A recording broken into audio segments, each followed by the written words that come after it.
Hi guys, my name is Pamela Fagote, and in this video I'll be telling you more about the research I've done based on the medical discovery impacting clinical laboratory science, which is the development of liquid biopsy technology, but I'll be doing that in my own language, which is Siswati.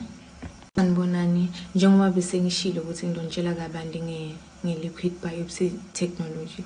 I-liquid biopsy technology i-laboratory test leyendiwa tuke ma-samples engati, emchamo kanye nalamanye ama-fluid latfolakala emtimbeni wemuntfu. Kude kutfolakala ama-cells e-cancer tuke tumor noma emaphisi lamancane e-DNA, RNA njalo njalo.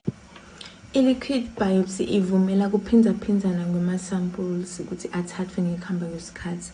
Lokhu kusita bodokotela ukuthi bavisise ukuthi ngiyiphi imiphumela yema-genetic nobe molecular changes leyendeka kule tumor. I-liquid biopsy isita ukuthi kutfolakale i-cancer isingeneki imonakalo lomkhulu emtimbeni wemuntu. I-liquid biopsy yatfola ngudokotela Dennis Lolu waphotfula tifundvo takhe letisetulu at the Chinese University of Hong Kong kanye nelibandla lakhe libeka sebenzisana nalo.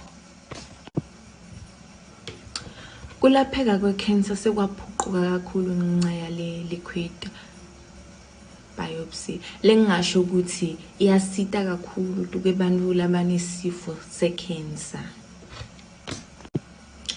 Yendiwa njani i-liquid biopsy? Kuthathwa ingati inikiswe elab ukuze ukuthi itestwe. Umshini utohlukanisa ama-cells engati tuke plasma.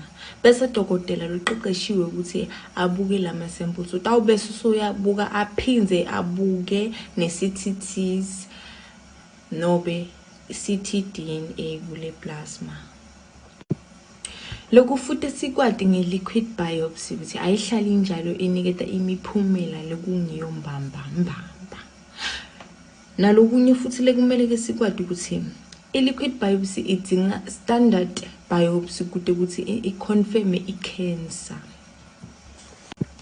Lokunye lokumqoka lekumele ke sikwati ukuthi kuphumelela kwe-treatment kuya ngale ndlela lithuma i-behavior ngakhona. I-liquid biopsy ithembisa i-non-invasive method of molecular profiling kude kwendeke i-assessment of DNA nalamanye ma-circulating molecules. Ngiyabonga.